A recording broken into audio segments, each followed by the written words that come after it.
Encontré a mi hijo de 7 años acurrucado en la nieve, temblando incontrolablemente. ¿Dónde están tus abuelos?, le pregunté. Se fueron a Hawái con Chloe, susurró. No discutí cuando mi padre llamó exigiendo dinero. En cambio, vacié la cuenta y llamé a la policía. Hola a todos, soy Ethan.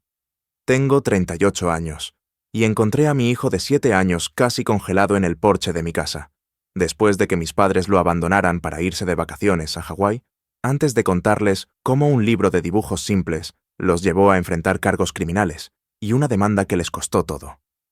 Déjenme saber desde dónde me están viendo en los comentarios de abajo. Ayuda a saber que no estoy solo en esto. El camino a casa desde el Aeropuerto Internacional O'Hare siempre es agotador, un tramo arduo de carretera que parece succionar la vida de uno. Pero esa noche de febrero fue algo completamente diferente. La nieve caía en capas gruesas, húmedas y pesadas, del tipo que convierte las carreteras en un espejo negro traicionero bajo las luces de la calle. Cada músculo de mi cuerpo me dolía de fatiga, pero debajo de todo, una felicidad profunda y tranquila zumbaba. El proyecto de Chicago, el más grande de mi carrera arquitectónica, el que aseguraría un ascenso importante y un aumento significativo y transformador en mi salario, fue un éxito rotundo. Había clavado la presentación, convenciendo a una sala de desarrolladores escépticos. Todo lo que quería ahora era llegar a casa con mis hijos. Llegué un día antes, y la idea de sus caras sorprendidas y felices era lo único que me impulsaba a través de la cegadora nieve. Mi esposa, Olivia, había fallecido hacía 3 años. Su batalla contra el cáncer fue corta, brutal, y dejó un agujero enorme en nuestras vidas que yo intentaba desesperada y, a menudo, torpemente, llenar para nuestros 2 hijos, Lucas, de 7 años, y Chloe, de 4. Olivia no era solo mi esposa, era el sol alrededor del cual orbitaba nuestra pequeña familia. Su risa era la banda sonora de nuestro hogar. Ahora, solo intentaba evitar que los planetas salieran disparados hacia el vacío frío, oscuro y silencioso que ella había dejado atrás. Cuando ella falleció, mis padres, Arthur y Eleanor, habían dado un paso al frente, o al menos eso parecía en la superficie. «Estamos aquí para ti, Ethan», había dicho mi padre, con su mano apoyada pesadamente en mi hombro en el funeral. Su voz estaba teñida de lo que yo confundí con sinceridad. «No tendrás que hacer esto solo». Estaba tan destrozado, tan a la deriva en un mar de dolor, que me aferré a esas palabras como un hombre que se ahoga a una balsa salvavidas. Necesitaba creerlas. Mientras doblaba en mi tranquila calle suburbana, esa reconfortante anticipación de estar en casa se convirtió en una punzada fría de pavor. Una sensación de profunda anomalía me erizó la nuca. La casa estaba oscura.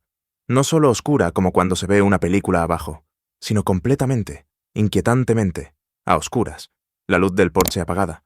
Un pequeño detalle que era enorme, porque mi madre era neuróticamente vigilante al respecto. Una casa oscura es una invitación a los problemas. Siempre decía. Entré en el camino de entrada, mis faros cortando una franja a lo largo de la parte delantera de la casa. Y mi corazón no solo se detuvo, sentí como si me lo arrancaran del pecho. Allí, en el columpio del porche, medio cubierto por una capa de nieve, había una pequeña forma acurrucada, por una fracción de segundo.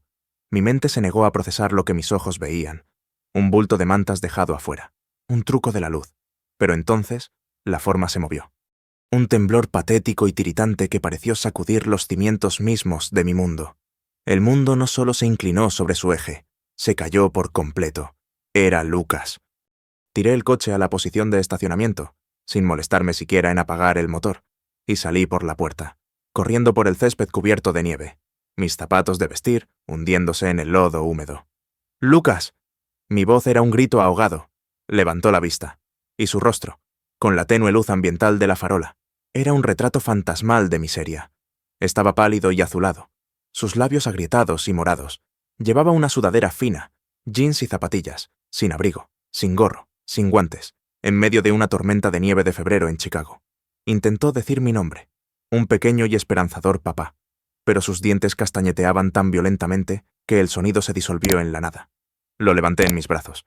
Se sentía aterradoramente ligero, frágil, como un pajarito.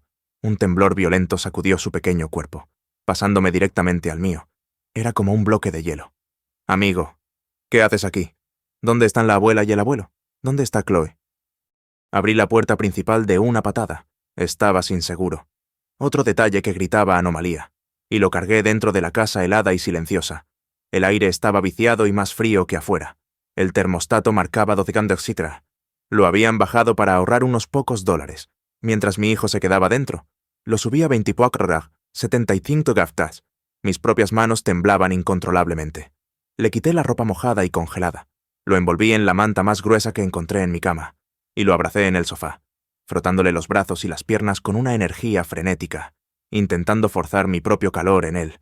Después de varios minutos largos y aterradores, su temblor disminuyó lo suficiente como para que pudiera hablar. Susurró, con la voz áspera y débil, un sonido que me perseguirá el resto de mi vida. Se fueron a Hawái. Papá. Las palabras no tenían sentido. Eran tan absurdas. Sonaban como un idioma que no hablaba. ¿Qué? ¿De qué hablas? Amigo, ¿quién se fue a Hawái? La abuela y el abuelo. Susurró. Sus ojos se cerraron mientras su cuerpo finalmente cedía al calor y al agotamiento. Con Chloe, se fueron hace 3 días. El mundo se quedó en silencio. El único sonido en el universo era el latido frenético y enfermizo de mi propio corazón contra mis costillas. 3 días. Mi hijo había estado solo en una casa fría durante 3 días. Justo en ese momento, mi teléfono, que había olvidado en el bolsillo de mi abrigo, empezó a vibrar insistentemente. Lo saqué con una mano entumecida. La pantalla se iluminó con una foto de mi padre sonriente. El identificador de llamadas decía «Papá», y debajo, un mensaje de texto que había enviado antes brillaba con una normalidad obscena. Problemas con la tarjeta. Llámame a SAP. Miré fijamente la pantalla, y una rabia que nunca supe que era capaz de sentir. Una rabia fría, dura, pura como el diamante, se solidificó en mi estómago. Ya no era solo un hijo afligido. Ya no era un hombre intentando mantener la paz en una familia fracturada. Era un padre, y una tormenta se avecinaba para ellos. Silencié la llamada, dejé caer el teléfono en el cojín, y abracé a mi hijo con más fuerza, prometiéndole a él y al recuerdo de mi esposa que esto nunca, jamás volvería a suceder. Esta pesadilla no apareció de la nada. Era un cáncer que había estado haciendo metástasis durante años. Lo veo ahora, pero en ese momento, las señales eran solo una serie de momentos dolorosos, pequeños cortes que me decía a mí mismo que no eran lo suficientemente profundos como para sangrar. Estaba tan desesperado porque mis hijos tuvieran los abuelos amorosos que Olivia y yo habíamos tenido, que ignoré la creciente evidencia de que mis padres eran incapaces de ser esas personas. El desequilibrio, el favoritismo claro y doloroso, era un veneno que se filtraba en todo. Estaba en las pequeñas cosas, la forma en que mi madre, Eleanor, pasaba una hora cepillando y trenzando el cabello de Chloe, arrullando sus sedosos rizos, mientras le decía a Lucas que fuera a peinar esa escoba que tiene por cabeza. Pareces un pequeño vagabundo. Estaba en las historias que contaban. Cada llamada telefónica era una recitación detallada de la última frase linda de Chloe, el dibujo de Chloe del preescolar, el baile divertido de Chloe. Cuando yo preguntaba, ¿y cómo estuvo Lucas?, la respuesta siempre era corta y despectiva. Oh, estuvo bien. Callado como siempre. Estar callado no era una virtud a sus ojos, era un defecto. El punto de inflexión para mí, el momento en que supe que tenía que actuar. Ocurrió unos 4 meses antes del incidente de Hawái. Era la semana anual de conferencias de padres y maestros. Tenía que estar en la firma para una fecha límite nocturna, así que le pedí a mi madre que asistiera a la conferencia de Lucas con su maestra de 2º grado, la señora Gable. Yo mismo fui a la conferencia de preescolar de Chloe el día anterior. Cuando hablé con la maestra de Chloe, estaba radiante. Chloe es una delicia, tan sociable, tan brillante. A mi madre le habría encantado escuchar eso. Al día siguiente, llamé a mi madre después de que se suponía que se había reunido con la señora Gable. «¿Qué tal te fue?», le pregunté, esperanzado. «Estuvo bien», dijo, con la voz monótona. La maestra parece bastante amable. «¿Qué dijo sobre el progreso de Lucas?». Hubo un suspiro al otro lado de la línea, un sonido cargado de una carga fabricada. «Bueno, Ethan, parece que la mujer cree que Lucas está demasiado retraído, que no participa lo suficiente en las actividades grupales. Mencionó que sus notas en matemáticas están bajando un poco». Mi corazón se encogió. «Está bien. ¿Sugirió algo? ¿Un tutor? ¿Alguna estrategia?» «Honestamente, creo que la mujer está haciendo una montaña de un grano de arena», dijo mi madre con desdén. Le dije, «Lucas es un niño tranquilo. Siempre lo ha sido. No todos los niños necesitan ser el centro de atención como algunos de estos otros niños hoy en día». Y le dije que tal vez si hacía sus clases más interesantes, no estaría tan aburrido. Me quedé pasmado. «¿Le dijiste eso, mamá?», Ella intentaba expresar una preocupación para ayudarlo. Estaba defendiendo a mi nieto. Resopló, su voz adquiriendo una indignación justiciera. Es una maestra joven. No entiende que no todos los niños son ruidosos y rudos. Es sensible. Tú lo estás haciendo sensible. Fue una clase magistral de desviación. No había ido a escuchar. Había ido a dar una lección. No había ido a ayudar a mi hijo. Había ido a defender su propia narrativa sobre él. Esa fue la gota que colmó el vaso. Unos días después, fui a su casa, con la mandíbula tensa. Había ensayado lo que iba a decir. Estaría tranquilo, lógico y firme. Necesitamos hablar sobre la conferencia con la maestra. Comencé, sentado en la mesa de su cocina, y sobre cómo tratan a los niños. Mi padre, Arthur, levantó la vista de su crucigrama, con el rostro como una máscara de cansada impaciencia. Esto otra vez, Ethan, ya lo hablamos. Tu madre se encargó. No, no lo hizo, dije. Mi voz temblaba ligeramente a pesar de mi determinación. Desestimó las preocupaciones válidas de una maestra, así como ustedes dos desestiman a Lucas todos los días. Los regalos, la atención, los elogios, todo va a Chloe. Lucas recibe las sobras, recibe sus suspiros y sus quejas. Es un niño de 7 años, y lo están haciendo sentir como una carga en su propia familia. Mi madre, que había estado arreglando flores en el fregadero, se dio la vuelta, con el rostro como un retrato perfecto de inocencia herida. Eso es cruel e injusto. Ethan, una cosa verdaderamente viciosa. ¿Lo es? Desafié, mi voz subiendo de tono. Fue justo comprarle a Chloe una casa de muñecas de $200 para su cumpleaños y a Lucas un suéter de $20 para el suyo. Fue justo llevarla a comer helado la semana pasada y decirle a Lucas que tenía que quedarse en casa porque no había terminado su tarea, cuando sí la había terminado. Intentábamos enseñarle responsabilidad, bramó mi padre. Algo que tú deberías intentar. Lo estás mimando. Lo estás haciendo blando. El mundo no es blando, Ethan. Esto no es sobre el mundo. Esto es sobre sus abuelos. Le respondí. Esto es sobre las dos personas que se supone que deben amarlo incondicionalmente, haciéndole sentir que tiene que ganarse su lugar. Mi madre empezó a llorar.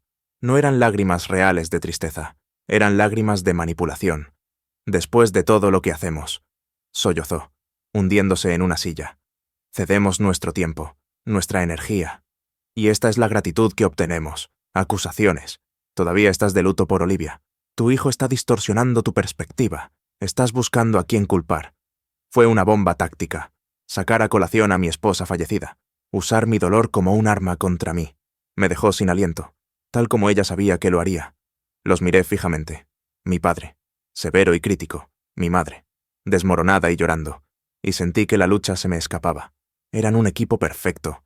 Él era el martillo. Ella era el guante de terciopelo que ocultaba el puño. Se habían atrincherado en una fortaleza de negación y autocompasión. Y yo era solo un hombre con un ariete hecho de sentimientos. Era inútil.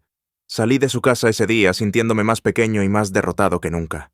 Había intentado luchar y había perdido. Peor aún, me habían hecho sentir culpable por intentarlo. Me habían hecho cuestionar mi propia realidad. Ese fracaso fue una píldora amarga de tragar, y me enseñó que si alguna vez quería ganar, no podía luchar contra ellos en sus términos. Tendría que encontrar un campo de batalla completamente diferente, en medio de la constante guerra de baja intensidad de mi vida familiar. Lucas tenía su santuario. Era un mundo construido de papel y grafito, de carboncillo y tinta. Su dibujo era más que un pasatiempo. Era su lenguaje. Era cómo procesaba el mundo. Cómo expresaba las cosas para las que no tenía palabras. Dibujaba ciudades fantásticas con torres imponentes y puentes imposibles, caballeros con armaduras intrincadamente detalladas, y retratos tranquilos y conmovedores de nuestro Golden Retriever, Buddy, que capturaban la personalidad del perro a la perfección. Sabía que mi madre lo veía como un desorden, una fuente de manchas en su ropa y borrones en las paredes. ¿Por qué no puede hacer algo productivo?, preguntaba. Para mí, su arte era la prueba de la mente brillante y hermosa que ella se negaba a ver. Me propuse celebrarlo. Teníamos una pared de galería en mi oficina en casa, donde enmarcábamos y colgábamos sus mejores piezas. Era lo nuestro. Una tarde, un socio senior de mi firma de arquitectura, el señor Davenport, estuvo en mi casa para una reunión para revisar algunos planos finales para el proyecto de Chicago. Tenía 60 y tantos años, una leyenda en el campo, con un ojo agudo y una lengua más afilada, mientras yo buscaba algunos archivos CAD en mi computadora. Su mirada se desvió hacia la pared de la galería. ¿Quién es el artista?, preguntó, su voz inesperadamente aguda con genuino interés. Oh, ese es mi hijo, Lucas, dije, un poco sorprendido. Se levantó de su silla y se acercó. Sus costosos zapatos silenciosos sobre el suelo de madera, miró de cerca un dibujo detallado de un puente colgante futurista, un diseño que era a la vez caprichoso y estructuralmente sólido. Dios mío, Ethan, exhaló. La perspectiva aquí, el control del trazo. Él entiende las relaciones espaciales. ¿Cuántos años tiene? Tiene 7, dije. Una oleada de orgullo subiendo por mi pecho. El señor Davenport se volvió para mirarme. Sus ojos, que solo había visto críticos y evaluadores, estaban muy abiertos con algo que parecía asombro. 7, Ethan, esto no es un talento normal, esto no es un pasatiempo, esto es prodigioso. Golpeó el cristal del marco. Tienes la responsabilidad de nutrir esto. Esto es un don, uno serio. Luego metió la mano en su elegante maletín de cuero y sacó un folleto doblado y brillante.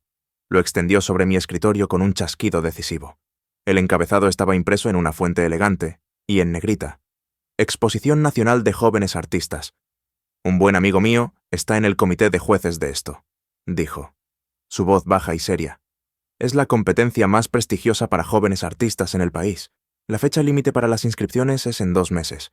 Deberías presentar su trabajo. No te lo estoy pidiendo. Ethan, te estoy diciendo que no dejes que esto se desperdicie. Después de que se fue, sostuve el papel pesado y brillante en mis manos. Se sentía como algo más que un folleto. Se sentía como una validación. Era una confirmación objetiva y profesional de lo que ya sabía en mi corazón. Alguien más vio a mi hijo. Alguien importante. Esa noche. Me senté con Lucas y le mostré el folleto.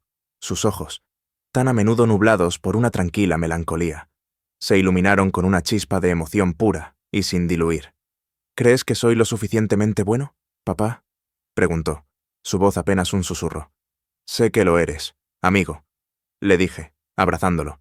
Pasamos las siguientes semanas seleccionando cuidadosamente sus 5 mejores piezas, enmarcándolas y preparando la presentación en línea. Se convirtió en nuestra misión secreta, un proyecto esperanzador que era solo para nosotros. En ese momento, lo consideré simplemente como una forma maravillosa de aumentar la frágil confianza de mi hijo.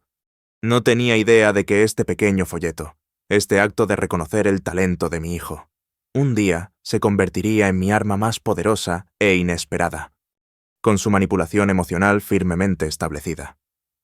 La siguiente fase de la campaña de mis padres fue financiera.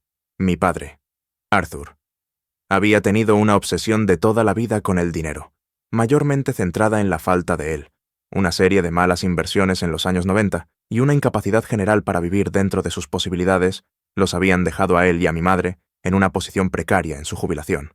Él veía mi éxito no con orgullo, sino con una especie de envidia codiciosa. Comenzó con comentarios sutiles y culpabilizadores, dejados caer en nuestras llamadas telefónicas. Llevé a Chloe a esa nueva clase de tumble, decía con un suspiro pesado. No creerías lo que cobran, pero a ella le encanta tanto. ¿Qué se puede hacer? Oh, tuve que comprar un juego completamente nuevo de comestibles para tu casa. Los niños comen como caballos. Todo suma, ¿sabes?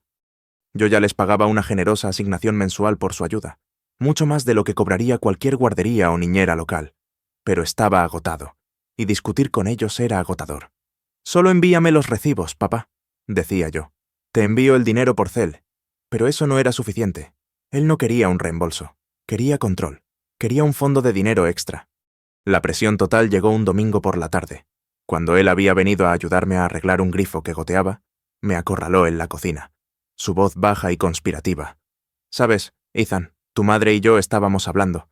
A veces nos sentimos un poco como ayuda contratada, teniendo que pedirte por cada cosita. Esa no es mi intención, dije con cansancio, ya intuyendo a dónde iba todo esto. Queremos hacer más por los niños, continuó, recalcando el sentimiento. Ese campamento de codificación que mencionaste para Lucas, las clases avanzadas de ballet para Chloe. Si tuviéramos un poco más de flexibilidad, un poco de autonomía, podríamos encargarnos, nos haría sentir más, ya sabes, como abuelos de verdad, más confiables, una parte real de su educación. La frase «parte de su educación» fue el cebo elegido con maestría. Él sabía que mi mayor temor era que mis hijos crecieran sin una unidad familiar completa y amorosa. Me estaba vendiendo una fantasía y me estaba haciendo pagar por ella. Contra cada instinto que me gritaba por dentro. Cedí, pero no era un completo tonto. Fui cauteloso. Me negué a darles acceso a mis cuentas principales. Oh, Dios no lo quiera. Al fondo principal universitario de los niños, el que Olivia y yo habíamos iniciado el día que cada uno de ellos nació. Esa cuenta era tierra sagrada, un testimonio de nuestras esperanzas para su futuro. En cambio, al día siguiente fui al banco y abrí una cuenta corriente completamente separada. La diseñé como un sistema controlado. Deposité $5,000 para empezar y configuré una transferencia mensual automática de $1,000 desde mi propia cuenta. Obtuve una tarjeta de débito emitida solo para esa cuenta. Cuando se la di a mi padre, le expliqué las reglas con lo que pensé que era perfecta claridad. Esta es la tarjeta de gastos de los niños, le dije, entregándosela. Úsala para sus comestibles, ropa, clases, útiles escolares. Ese es su único propósito. Recibiré una alerta por cada transacción para poder rastrear los gastos. Él la tomó, su sonrisa amplia y magnánima.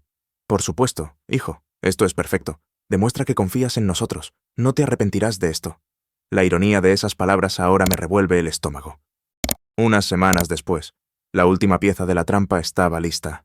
Mi jefe, el señor Davenport, me llamó a su oficina. Ethan, dijo, su rostro serio. A los desarrolladores de Chicago les encantaron tus diseños iniciales. Han adelantado el cronograma. Quieren una presentación presencial completa en su sede. Esta es la grande.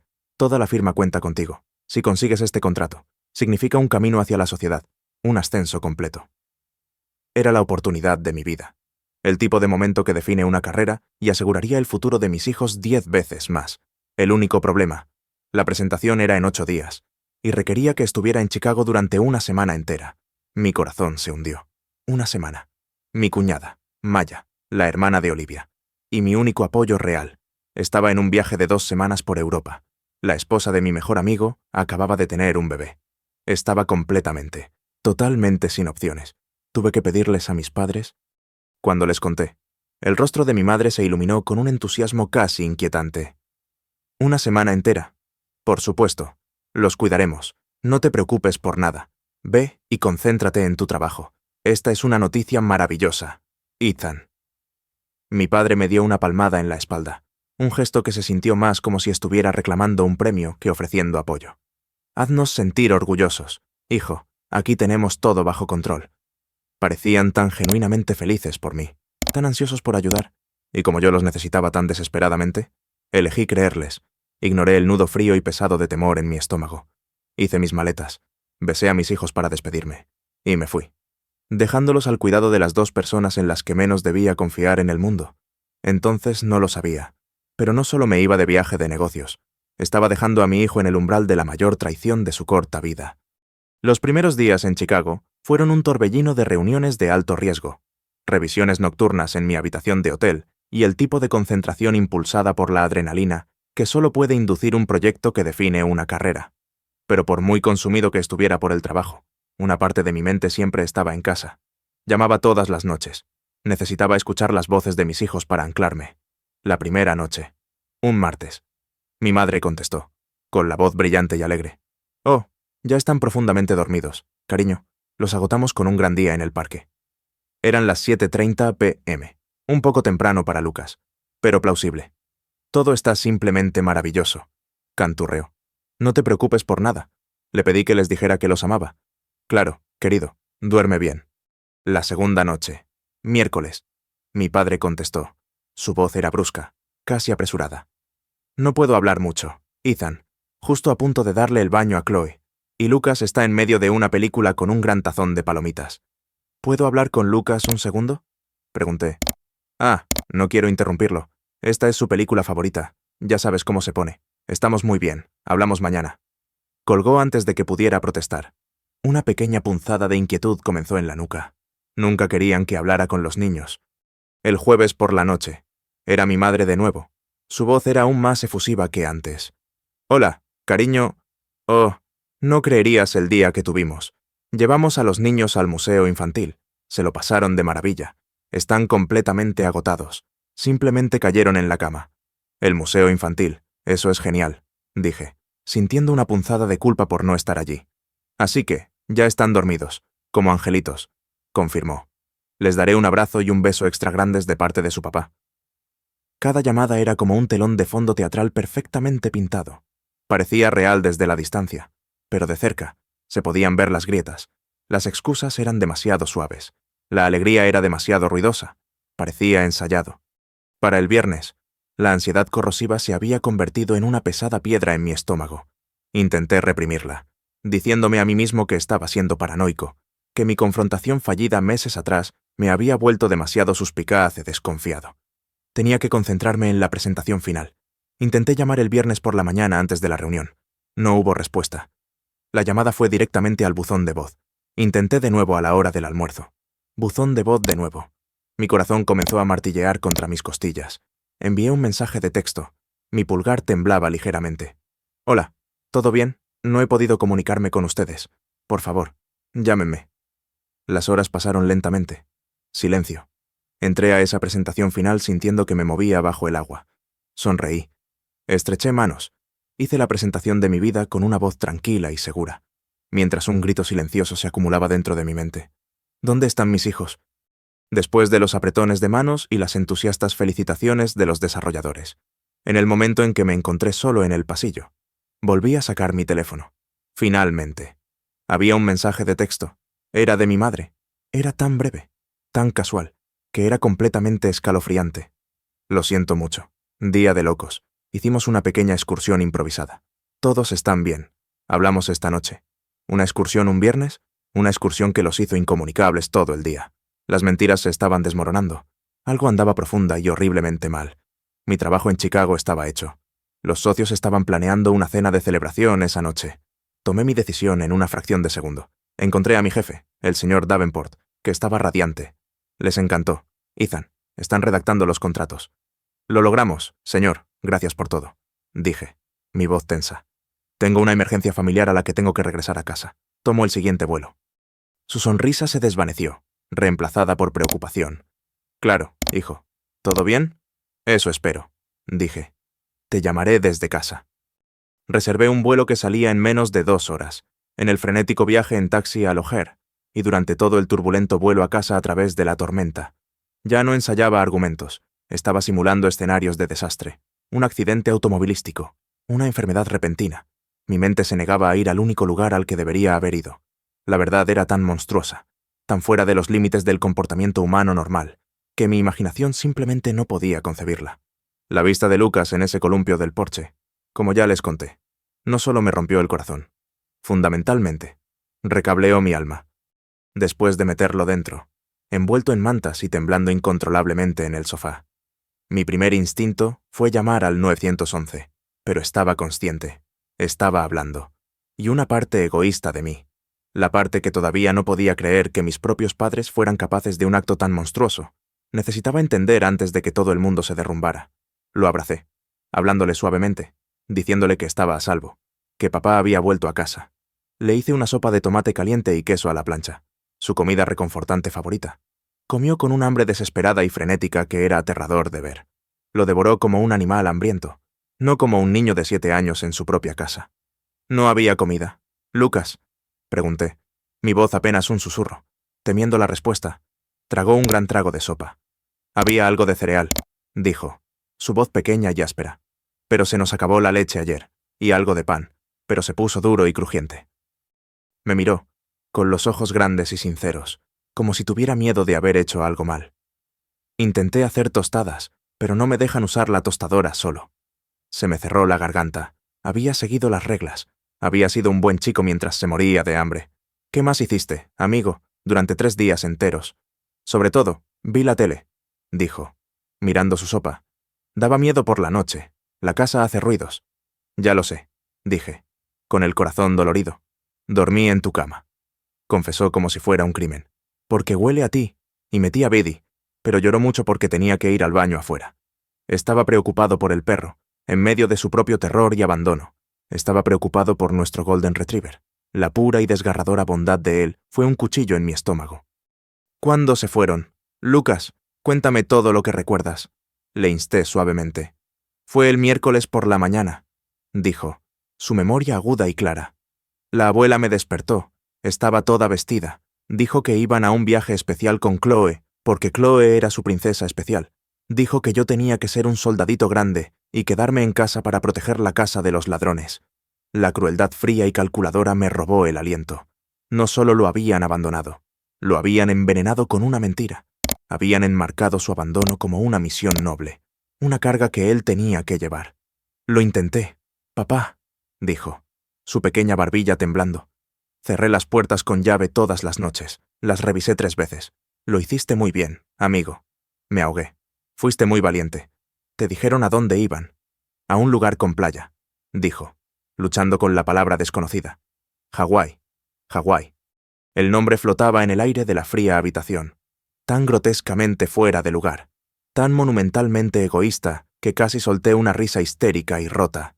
Habían llevado a mi hija a un paraíso tropical y habían dejado a mi hijo a congelarse y morirse de hambre en un invierno de Chicago. Eso fue todo. El último rastro de duda, el último vestigio de lealtad filial. Se evaporó. Abrigué a Lucas con mi propio abrigo de invierno grueso y de plumas, que lo cubrió por completo. Lo llevé al coche y conduje directamente a la sala de emergencias del hospital más cercano. No me importaban las apariencias, no me importaba una disputa familiar, me importaban las pruebas, me importaba tener un registro oficial e innegable de lo que le habían hecho a mi hijo. La sala de emergencias era un caos de luces fluorescentes, máquinas que pitaban y el olor agudo y limpio del antiséptico. Una doctora amable y tranquila de mediana edad, la doctora Evans, se hizo cargo. Tuvo una forma suave con Lucas, haciéndolo reír con una broma tonta sobre su estetoscopio. Pero sus ojos eran agudos y mortalmente serios, mientras escuchaba mi relato conciso y objetivo de los últimos 3 días. Ella y una enfermera se pusieron a trabajar revisando sus signos vitales, su temperatura, sus niveles de hidratación, sacándole sangre. Lo envolvieron en mantas térmicas. Después de aproximadamente 1 hora, la doctora Evans regresó a la habitación separada por cortinas donde yo sostenía la mano de Lucas. Físicamente, estará bien, dijo, su voz baja y profesional, pero con una corriente de ira que reconocí y aprecié. Sufre de hipotermia leve y deshidratación significativa, pero ya lo hemos calentado y tiene una vía intravenosa. Su temperatura corporal central casi ha vuelto a la normalidad. No hay congelación, gracias a Dios. Nos gustaría mantenerlo unas horas más en observación, solo para estar absolutamente seguros. Una ola de alivio tan poderosa que me mareó, me invadió. Gracias, doctora, gracias. Ella me puso una mano reconfortante en el brazo, pero su expresión se endureció. Señor Miller, dijo, bajando aún más la voz, necesito que entienda. Estoy legal y moralmente obligada a informar esto al Departamento de Servicios para Niños y Familias. Dejar a un niño de 7 años desatendido por cualquier período de tiempo es negligencia. Dejarlo durante 3 días en una casa fría, con comida inadecuada. Eso es abandono criminal de menores. Aquí no hay zona gris. Lo entiendo, dije, mi voz tranquila pero firme. Y quiero que lo haga. Quiero un informe completo. Quiero que todo esté documentado, cada detalle. Ella me dio un asentimiento firme y decidido. Lo tendrá. Sentado allí, en el estéril silencio del hospital, sosteniendo la pequeña y cálida mano de mi hijo. Todo se volvió brutalmente y maravillosamente claro. Los años de sutil favoritismo, el gaslighting, la manipulación emocional, el robo financiero. Todo fue un preludio de esto. Esto no fue un error. Esto no fue un lapsus de juicio. Esto fue una elección. Habían elegido desechar a mi hijo como si fuera basura. Y yo iba a pasar el resto de mi vida asegurándome de que se arrepintieran. Después de que Lucas fue dado de alta, luciendo pequeño y pálido, pero seguro con un nuevo juego de ropa abrigada que el hospital le proporcionó. Fuimos a casa.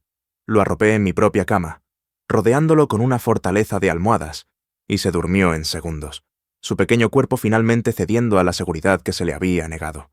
La casa volvió a estar en silencio, pero ahora era un tipo diferente de silencio. Era el silencio pesado y cargado antes de una guerra. Fui directamente a mi oficina, me senté en mi escritorio y abrí mi computadora portátil. Mis manos estaban firmes.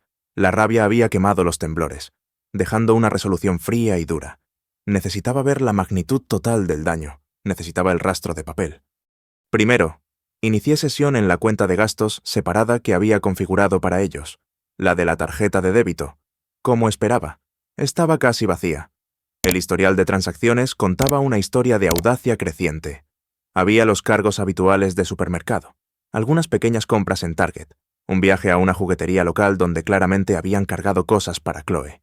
Y luego estaba la última transacción del miércoles por la mañana, un retiro de efectivo del cajero automático de su banco local. $2,000. La mentira de mi madre sobre una excursión me vino a la mente. Ese debió ser su dinero para el paraíso. Mi mandíbula estaba tan apretada que me dolía. Con una sensación de pavor, navegué a la página de inicio de sesión principal del fondo universitario. Esta era la cuenta que contenía el futuro de mis hijos, mis esperanzas, el legado del amor y la planificación de mi esposa. Era tierra sagrada, y la habían profanado. Introduje mi contraseña y pulsé Enter. El resumen de la cuenta se cargó en la pantalla. Mis ojos escanearon el saldo, y se me cortó la respiración. Era miles de dólares más bajo de lo que debería haber sido. Y entonces lo vi. Una sola transacción registrada el miércoles por la mañana, solo unas horas después de que hubieran despertado a Lucas con sus mentiras. Transferencia bancaria a Aloha Dreams Travel LLC, menos $15,000. $15,000. No podía respirar. Fue una sensación física, un puñetazo en el estómago que me dejó sin aire y me dejó jadeando. No solo habían usado la cuenta de gastos que les di, habían encontrado una manera de llegar al corazón de la seguridad de mis hijos. La premeditación fue lo que realmente me dejó atónito.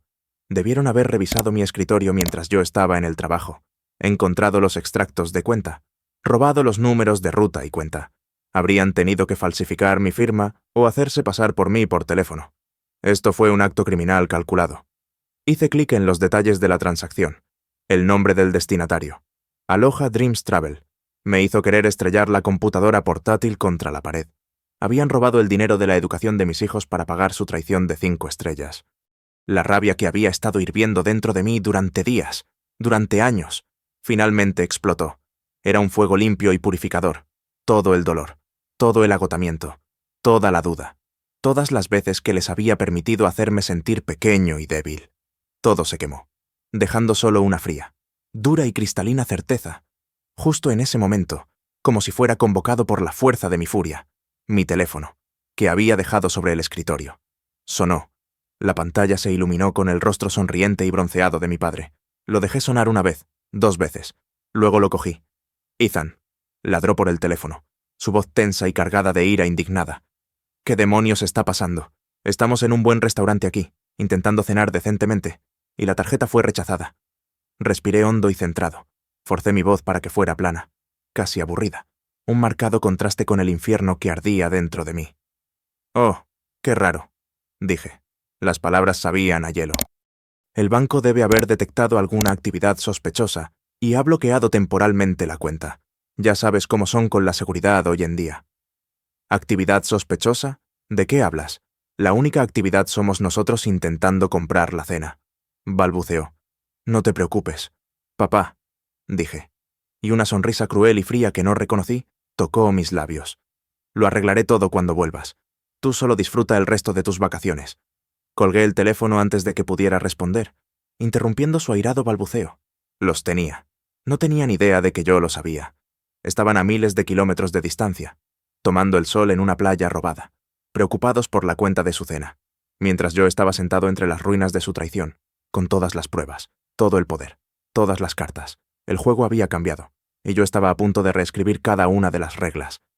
A la mañana siguiente, era un hombre renacido. El hijo afligido y complaciente se había ido, y en su lugar había un estratega frío y eficiente. La rabia se había enfriado durante la noche, convirtiéndose en una calma enfocada y metódica. No habría más confrontaciones emocionales que pudieran retorcer y usar en mi contra. Esto era un problema logístico ahora, una guerra que ganar, no con gritos, sino con papeleo y precisión. Mi primera parada a las 8:00 am, en punto, fue el banco. No fui a un cajero. Había concertado una cita con la gerente de la sucursal, una mujer inteligente llamada señorita Albright. Me senté en su oficina con paredes de cristal y le expuse la situación en términos crudos e inemocionales. Presentándole una copia de los papeles de alta hospitalaria de Lucas, su comportamiento profesional se resquebrajó. Reemplazado por una mirada de horrorizada simpatía, trabajó con una eficiencia rápida y furiosa. La cuenta de gastos comprometida fue cerrada. La tarjeta de débito fue desactivada. Luego pasamos al plato fuerte, el fondo universitario.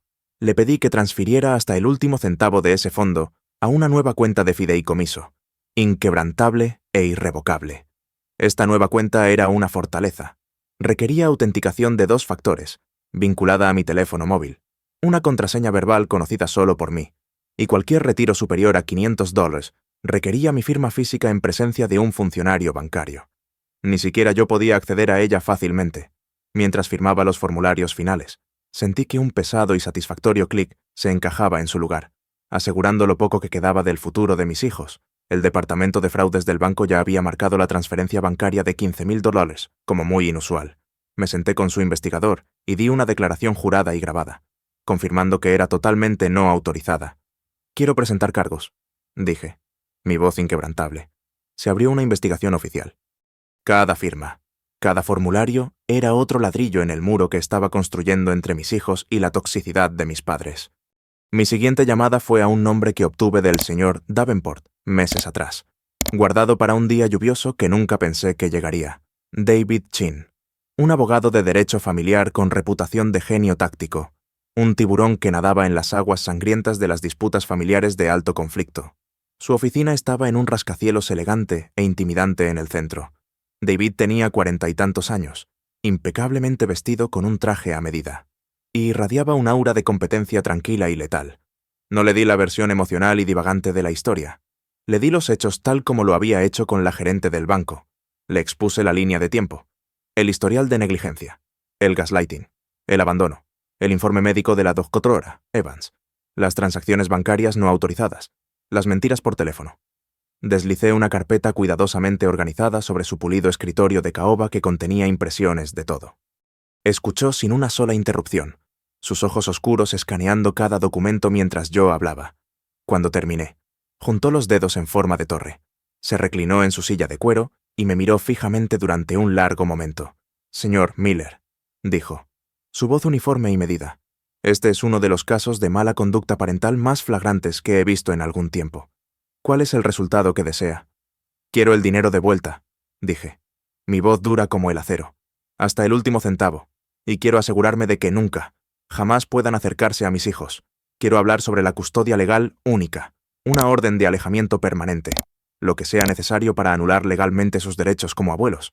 Quiero que sean borrados de la vida de mis hijos». David asintió lentamente, deliberadamente. «Ciertamente podemos lograr eso», dijo. «La evidencia es abrumadora. Presentaremos una demanda civil para la devolución de los fondos, más daños punitivos significativos por el estrés emocional infligido a usted y a su hijo. Y le aconsejo encarecidamente que presente una denuncia penal. Un antecedente penal hará que cualquier intento futuro de ellos de obtener derechos de visita a través de los tribunales sea casi imposible». «Bien», dije. La palabra se sintió sólida. Final. ¿Cuál es nuestro primer movimiento? «Nuestro primer movimiento es no hacer nada», dijo David, con una sonrisa fina y fría en sus labios. «Esperaremos a que vuelvan a casa. Los dejaremos caminar, bronceados y autosatisfechos, directamente hacia la trampa que tan diligentemente se tendieron a sí mismos. No los contacte, no conteste sus llamadas, déjelos que se cuezan en su propia arrogancia». Salí de su oficina sintiéndome poderoso, por primera vez en años. No solo estaba reaccionando a los caprichos de mis padres, estaba planeando. Tenía un profesional y un experto, un general de mi lado. Ya no era solo su hijo, era un cliente, y teníamos un caso sólido como una roca. Esa noche, después de acostar a ambos niños, Lucas ya dormía profundamente en su propia habitación, el miedo a la oscuridad retrocediendo lentamente. Me encontré incapaz de descansar. Vagabundé por mi oficina, y mis ojos se posaron en el cuaderno de dibujo de Lucas.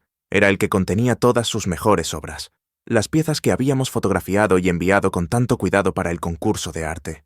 Mientras lo guardaba en su estante, mi laptop, que había dejado abierta en mi escritorio, emitió el suave tintineo de un nuevo correo electrónico. Lo miré sin mucho interés. El remitente era National Youth Artist Showcase. Mi corazón dio un pequeño salto. En el caos y la rabia de los últimos días, lo había olvidado por completo. El asunto decía: una actualización importante sobre su presentación para Lucas Miller. Mis manos temblaron ligeramente mientras me sentaba y lo abría. Esperaba un rechazo cortés y formulista. Un «gracias por su presentación». Recibimos muchas entradas calificadas, pero eso no fue lo que decía. El correo electrónico era corto, formal, y me puso los pelos de punta. «Estimado señor Miller, con inmenso placer la Junta de Jueces y yo le informamos que Lucas Miller ha sido galardonado con el gran premio en la categoría de edad de 7 a 10 años en el National Youth Artist Showcase, su portafolio. Paisajes urbanos y criaturas. Demostró una madurez de visión y una habilidad técnica que, francamente, No tenía precedentes en este grupo de edad. El premio incluye un premio en efectivo de $3.000 y una reseña de 2 páginas en nuestra publicación anual. Jóvenes maestros, una carta formal de felicitación y el cheque del premio están en camino. Además, como parte de nuestra misión de conectar a jóvenes artistas con el mundo del arte profesional, compartimos los portafolios ganadores con un grupo selecto de galerías asociadas. Ya nos ha contactado la Galería de Jaunès en Soho, Nueva York. Están excepcionalmente interesados en adquirir varias de las piezas de Lucas para su próxima exposición Jóvenes Maestros del Siglo XXI, y les gustaría discutir los términos de compra a su conveniencia. Felicitaciones al talentoso joven artista.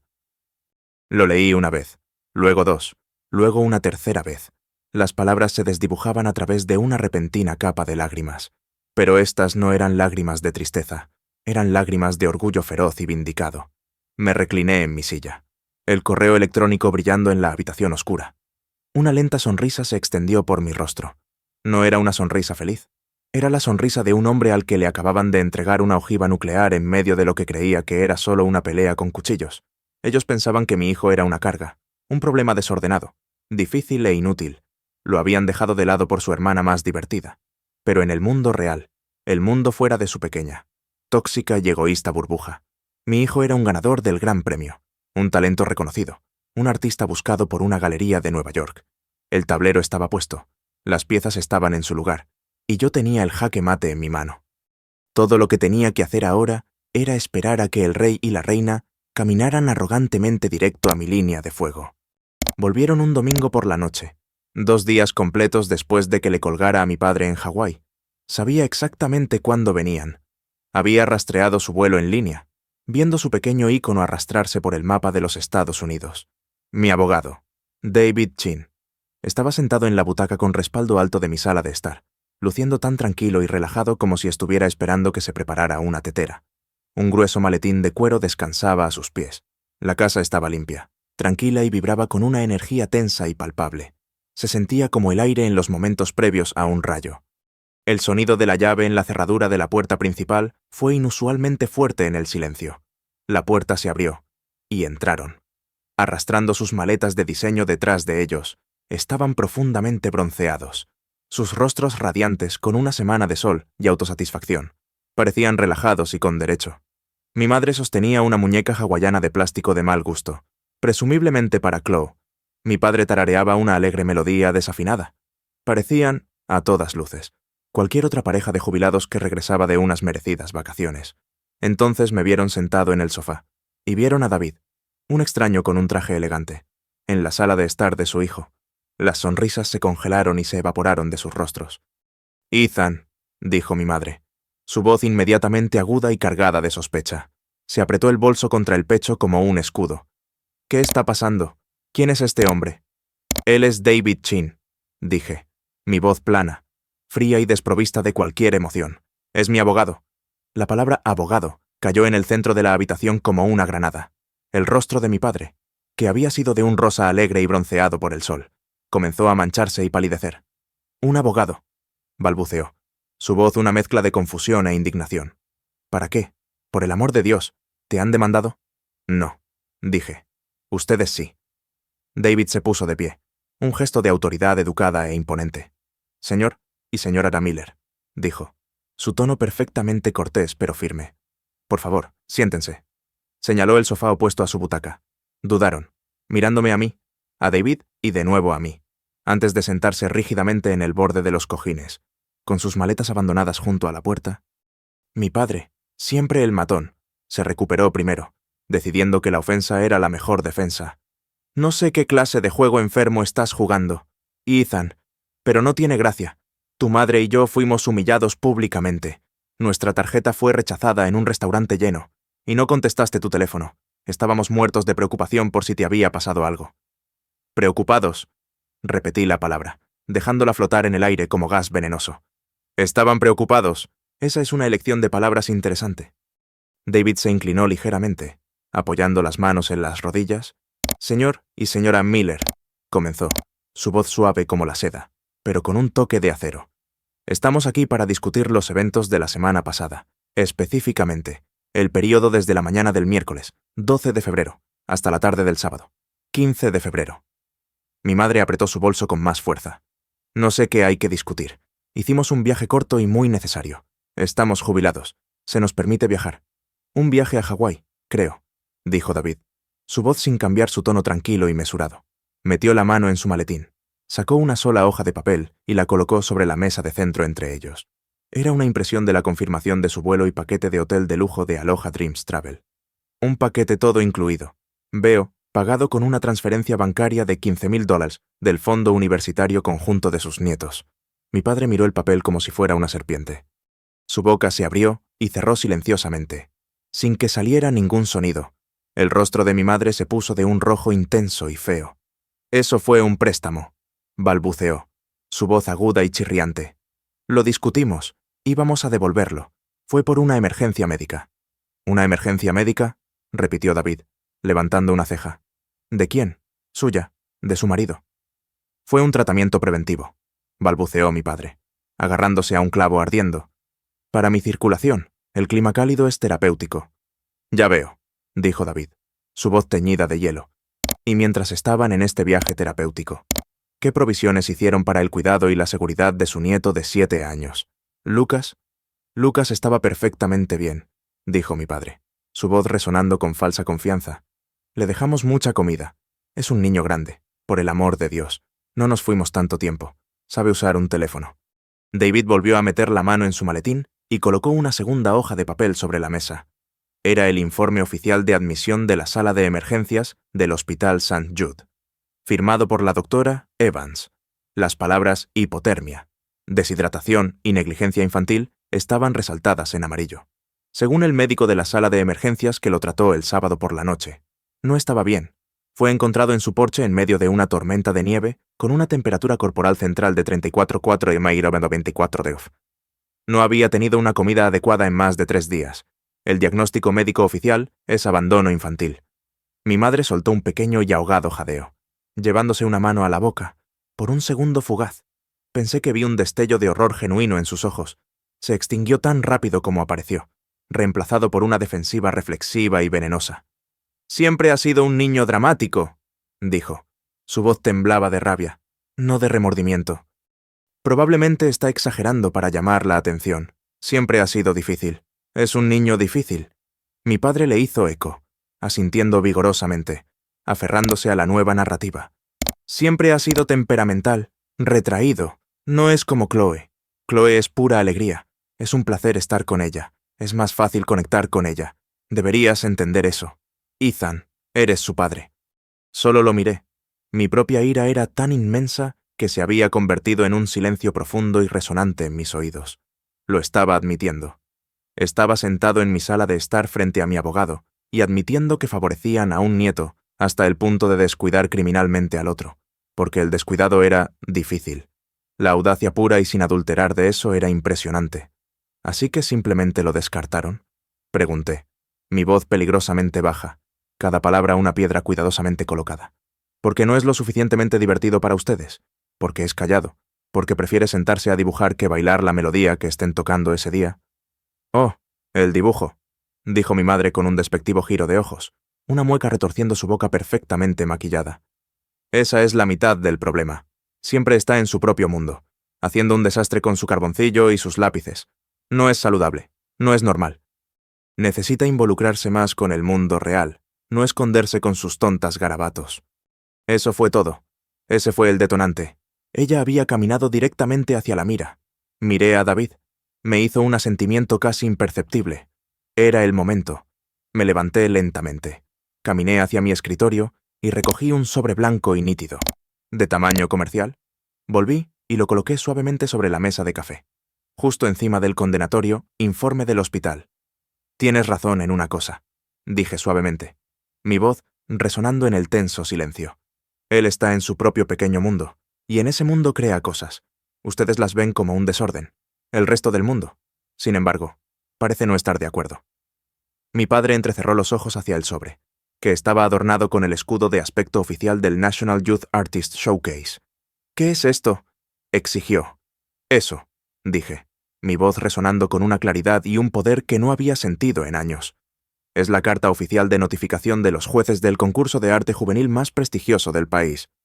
Me informa que su nieto, difícil, el de la afición insalubre y desordenada, acaba de ganar el gran premio. El premio viene con una reseña en una publicación nacional y un cheque por 3.000. Dejé que eso se asimilara. Sus rostros se quedaron en blanco. Sus mentes luchando por procesar la información no la estaban entendiendo. Decidí añadir el peso aplastante final, la parte que hablaría su idioma, el idioma del dinero y el estatus. ¿Y esto?, dije, sacando mi teléfono, desbloqueándolo y colocándolo junto a la carta. La pantalla brillante mostrando el correo electrónico de la Gallery de Jones en Soho. Esta es una oferta formal de una galería en Nueva York. Quieren comprar 5 de sus tontas garabatos para una próxima exposición. Me están pidiendo que les ponga precio. Silencio. Un silencio profundo. Profundo y que desgarraba el alma. Más fuerte que cualquier grito. Vi cómo el color se les iba de la cara. Vi cómo toda su cosmovisión, aquella en la que Chloe era la niña de oro, el bien más preciado, y Lucas el olvidado, la carga, se hacía añicos en 1.000.000 de pedazos invisibles. Sus justificaciones, sus excusas, toda su patética narrativa. Todo fue aniquilado por una sola hoja de papel y un correo electrónico en un teléfono. Habían construido su reino sobre la inquebrantable creencia de que mi hijo Lucas no valía nada. Y yo acababa de demostrarles, de la manera más innegable, pública y económicamente validada posible, que no tenía precio. La expresión de sus rostros, el asombro total, estupefacto y boquiabierto, fue más satisfactoria que cualquier disculpa. Fue el hermoso y terrible sonido de su mundo desmoronándose, y saboreé cada segundo. El silencio en la habitación se extendió por lo que pareció 1 hora. Probablemente fueron solo 30 segundos. Mis padres se quedaron mirando la evidencia sobre la mesa de café, la carta del premio, el teléfono brillante, como si fuera tecnología alienígena que no podían comprender. La mandíbula de mi padre estaba floja. Su habitual fanfarronería había desaparecido por completo. Las manos de mi madre temblaban en su regazo. Sus nudillos blancos, David Chin, el profesional consumado, eligió este momento preciso de su total devastación para emitir el veredicto final. Se inclinó de nuevo, su voz tranquila y metódica, la voz de un cirujano haciendo una incisión final limpia e inevitable. Entonces, para resumir, dijo, su tono no dejaba lugar a discusión.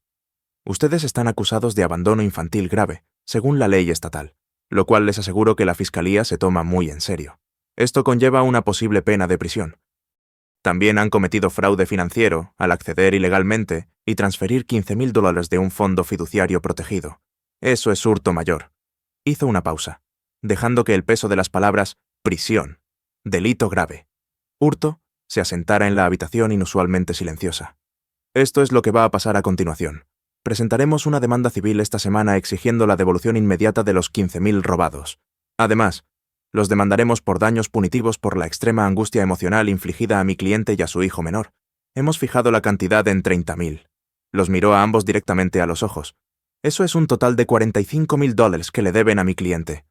Mi padre hizo un sonido ahogado y atragantado. ¿45.000? No tenemos ese tipo de dinero. Ya lo sabes, Ethan.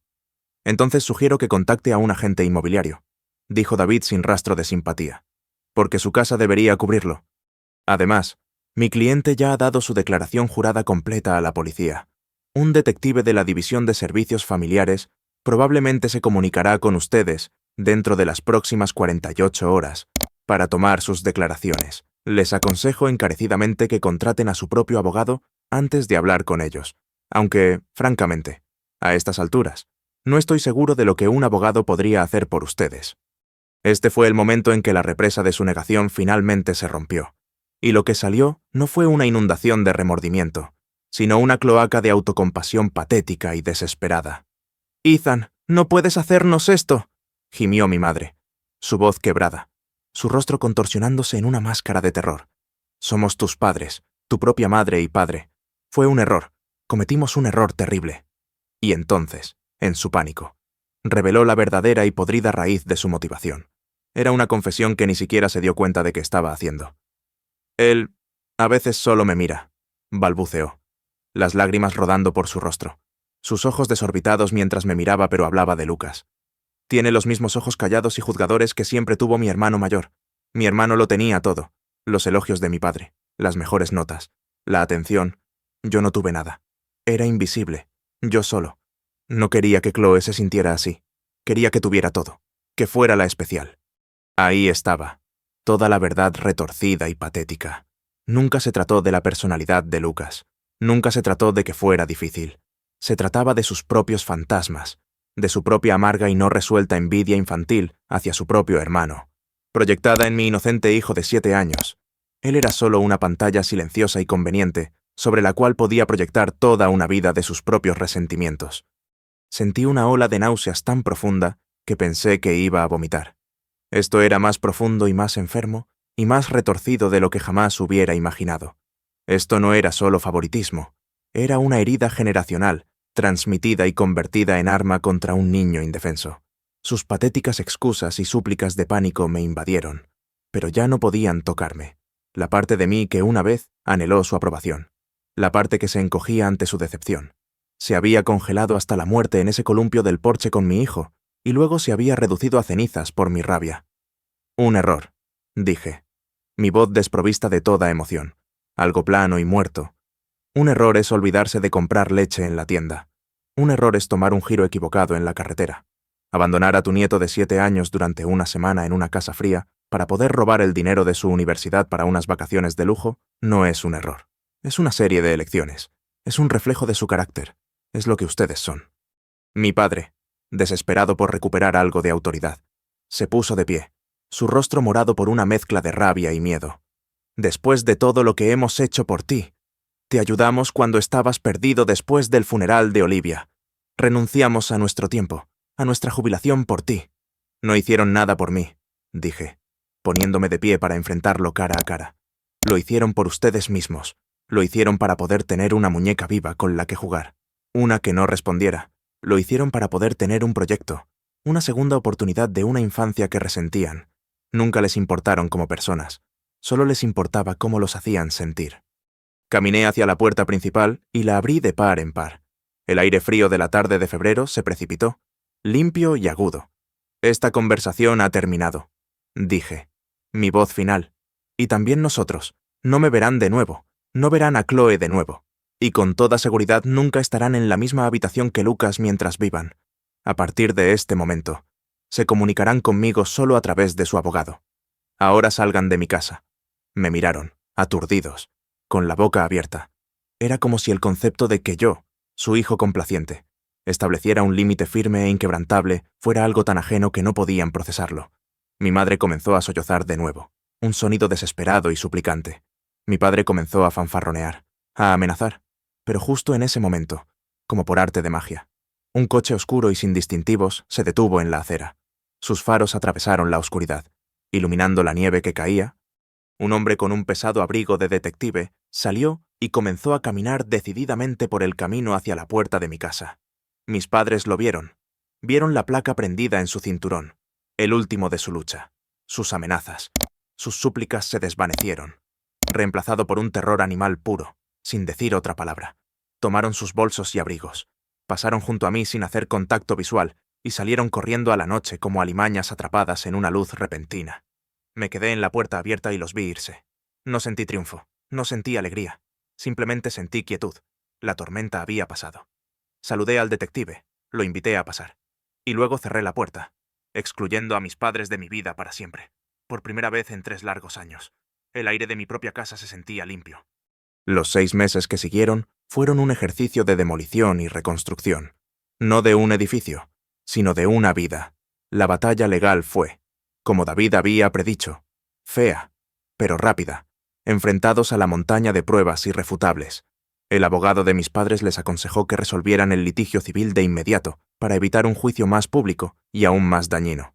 Tuvieron que vender su casa, la casa en la que crecí, un lugar lleno de recuerdos complicados, para pagar los $45,000 que me debían. En el momento en que el cheque se liquidó, lo deposité directamente en el nuevo y fortificado Fondo Universitario de los Niños. Se sintió como restaurar un artefacto robado a su lugar legítimo. El caso penal procedió. Para evitar el riesgo de ir a la cárcel, terminaron declarándose culpables de un cargo menor de imprudencia temeraria. Su sentencia fue de 2 años de libertad condicional, una cuantiosa multa y terapia familiar obligatoria por orden judicial. Terapia a la que tendrían que asistir solos. La historia, inevitablemente, se difundió en su pequeña y chismosa comunidad suburbana. Se convirtieron en parias. El tema de conversaciones susurradas en el supermercado. Me enteré por un primo lejano que finalmente vendieron lo que quedaba de sus muebles, hicieron las maletas y se mudaron a 1000 millas de distancia para vivir con la hermana de mi madre. No sentí nada más que un alivio distante y clínico. Los cambios más importantes, sin embargo, ocurrieron dentro de las paredes de nuestro propio hogar. Entré a la oficina del señor Davenport una semana después de la confrontación. Ya había oído una versión suavizada de la emergencia familiar. Me senté y le conté la verdad. Toda ella. Escuchó. Su rostro se volvía más sombrío con cada palabra. Cuando terminé, dijo: «¿Qué necesitas?» «Ethan, necesito estar en casa», dije. El camino hacia la sociedad, los grandes proyectos, ese era el yo de antes. Ese era el hombre que pensaba que el éxito profesional podía llenar un vacío personal. Me equivoqué. Necesito más tiempo. Usé la ventaja del proyecto de Chicago, la mayor victoria en la historia reciente de la firma, no para ascender más rápido, sino para rediseñar fundamentalmente mi trabajo. Trabajé con recursos humanos y mis socios para crear un nuevo puesto, consultor senior de diseño.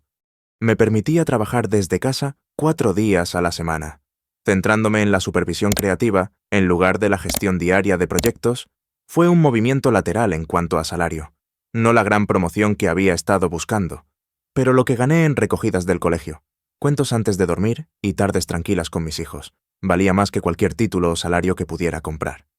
Mi siguiente paso fue buscar ayuda, pero no de la familia. Necesitaba a un profesional. Pasé semanas entrevistando candidatos, y finalmente encontré a Sofía. Era una mujer de unos 50 y tantos años, con una risa cálida y contagiosa, y unos ojos que eran a la vez amables y completamente sensatos. No era un reemplazo de una abuela. Era una experta en desarrollo infantil, una socia para ayudarme a crear un ambiente estable, predecible y amoroso. Ella trajo estructura, alegría y el olor a pan recién horneado de vuelta a nuestro hogar. Sofía veía a mis 2 hijos exactamente como eran, sin ideas preconcebidas. Elogió la energía y creatividad ilimitadas de Chloe, y admiró la concentración tranquila y el alma artística de Lucas con igual y genuina admiración. Creó un mundo para ellos donde no estaban en competencia, donde eran simplemente 2 niños maravillosos y diferentes que eran amados por ser quienes eran, liberados del ambiente tóxico y competitivo que mis padres habían creado. Mis hijos comenzaron a florecer de maneras que me hacían llorar casi a diario. La energía de Chloe se canalizó en la gimnasia y el fútbol, donde era una pequeña y feroz potencia, pero la transformación más profunda fue en Lucas, con su talento ahora abiertamente celebrado y nutrido. Su confianza se disparó. La nube de ansiedad tranquila que solía seguirlo a todas partes comenzó a disiparse, reemplazada por una nueva y tranquila seguridad en sí mismo. Comenzó a hablar más en la mesa, compartiendo ideas complejas para sus dibujos. Su voz se hacía más fuerte y segura cada día. La esquina de su habitación se transformó en un verdadero estudio de arte con un caballete adecuado y materiales organizados. Su trabajo se exhibía con orgullo no solo en mi oficina, sino por toda la casa. Era el papel tapiz de nuestra nueva vida. Uno de los cambios más hermosos fue en su relación con Chloe, sin la presión constante y tácita de competir por el afecto. El vínculo natural entre hermanos que había sido suprimido y retorcido comenzó a crecer. A menudo los encontraba en su estudio, Lucas mostrando pacientemente a Chloe cómo mezclar acuarelas, y Chloe, por su parte, escuchando con una atención rara y concentrada, con su pequeña lengua asomándose por la concentración. Estaban construyendo su propio mundo juntos, uno basado en risas compartidas y respeto mutuo, no en celos. Verlo florecer públicamente fue otra cosa completamente diferente. Su escuela organizaba una noche de arte anual. En años anteriores, él se había negado a participar. Este año, su maestra, la señora Gable, le preguntó si estaría dispuesto a ser el artista destacado para el 2º grado. Él aceptó. Estuve de pie en la parte trasera del gimnasio ruidoso y abarrotado esa noche, viendo a mi hijo de pie orgullosamente junto a una exhibición de sus 5 dibujos premiados. No se escondía detrás de mi pierna. Hablaba con otros padres y estudiantes que se acercaban a admirar su trabajo. Explicaba su técnica, de dónde sacaba sus ideas, su voz clara y firme. Ya no era el niño invisible, era la exposición principal. La señora Gable me miró desde el otro lado de la habitación y me dio una sonrisa amplia y genuina y un pulgar hacia arriba. Fue un momento de alegría parental, pura y sin adulterar. Pero la curación no es una línea recta, es un camino desordenado y sinuoso. Los fantasmas del pasado aún persistían. Una tarde, unos 3 meses después, Chloe estaba acostando a sus muñecas en su casa de muñecas. Estaba acomodando los pequeños muebles, y de repente me miró. Su pequeña frente se arrugó con un pensamiento que no podía quitarse. «Papá», preguntó, su voz pequeña e inocente, «¿cuándo volverá la abuela a visitarnos?»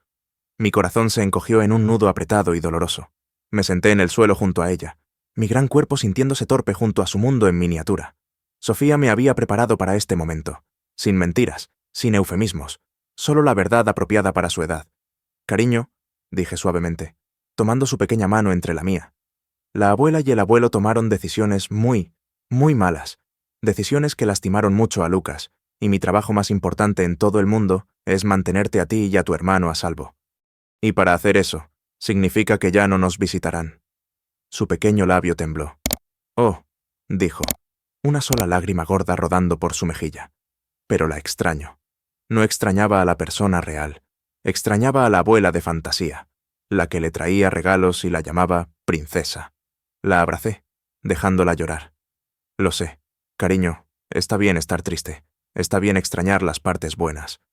Fue un momento doloroso y desgarrador, pero profundamente necesario. Estábamos limpiando el último de los venenos. Teníamos que reconocer la herida para dejarla sanar. Lo estábamos haciendo juntos. La llamada de la galería de Jaunes en Nueva York llegó unas semanas después de la gran confrontación. La curadora era una mujer con un elegante acento francés que se deshizo en elogios sobre el sentido innato de composición y la perspectiva visionaria de Lucas. Compraron las 5 piezas que habíamos presentado al concurso por un precio francamente asombroso. Era más que mi primer salario anual al salir de la universidad.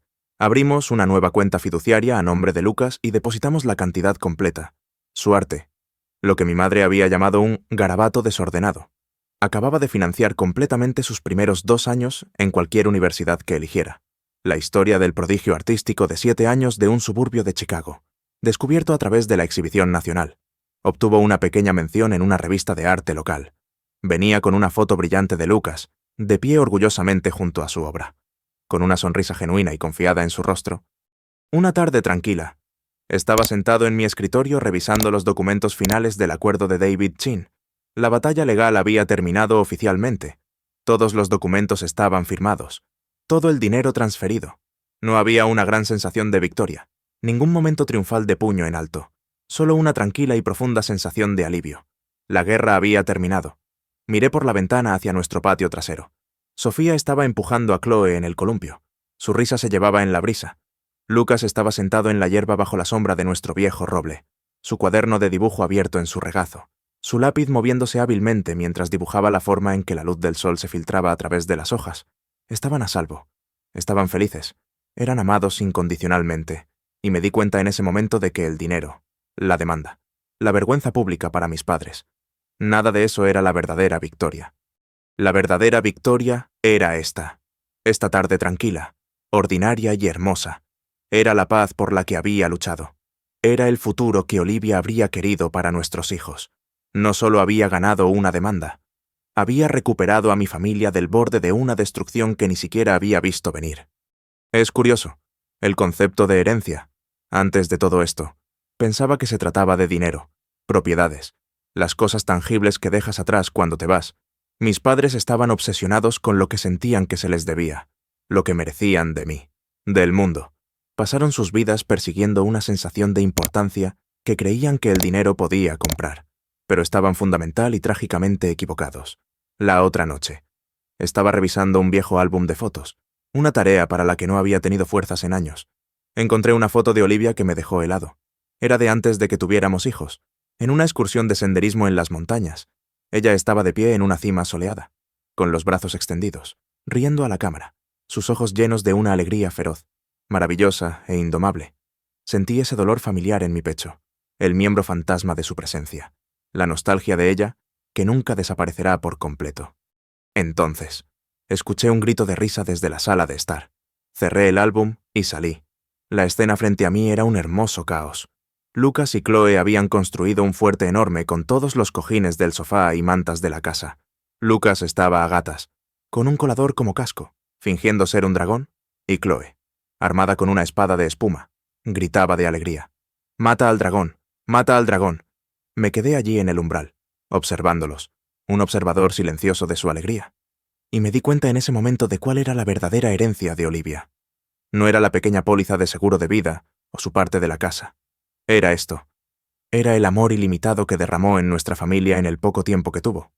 Era la bondad que encarnaba, la lección que me enseñó cada día, que cada persona, especialmente un niño, es un universo de maravillas invaluables y únicas. Mis padres habían intentado envenenar esa herencia. Habían intentado enseñar a mis hijos que el amor es condicional, que tu valor se mide en lo divertido que eres, lo obediente que eres, cuántos regalos recibes. Intentaron enseñarles que un niño era un tesoro y el otro una carga. Fracasaron. Al eliminarlos de nuestras vidas, al elegir a mis hijos por encima de las demandas tóxicas y arraigadas de mi propia sangre, no solo estaba protegiendo a Lucas y Chloe del daño, estaba protegiendo activamente el legado de Olivia. Finalmente, estaba dando un paso adelante para ser el esposo del que ella se habría sentido orgullosa y el padre que mis hijos merecían desde el principio. Rompí el ciclo de su resentimiento y amargura. Elegí heredar su amor, no su veneno. Y eso, ahora lo sé, ha marcado toda la diferencia. Mi vida no es perfecta. Sigo siendo un padre soltero que averigua las cosas día a día. Pero nuestra pequeña casa ya no es un lugar de dolor silencioso y tensiones no expresadas. Es un hogar. Es una fortaleza construida con cojines de sofá, llena de rugidos de dragones y risas, y decorada con el arte brillante e invaluable de un niño que sabe sin la menor sombra de duda que es visto, que es valorado y que es amado. Esa es una victoria por la que vale la pena luchar. Ese es un legado que vale la pena construir. Gracias por escuchar mi historia. Espero que les haya conmovido de alguna manera y que tal vez les sirva como recordatorio de que tienen el poder de elegir qué tipo de vida construir para ustedes y sus hijos. ¿Alguna vez se han encontrado en una situación en la que tuvieron que tomar una decisión imposible para proteger a su familia? Por favor, compartan su historia en los comentarios de abajo.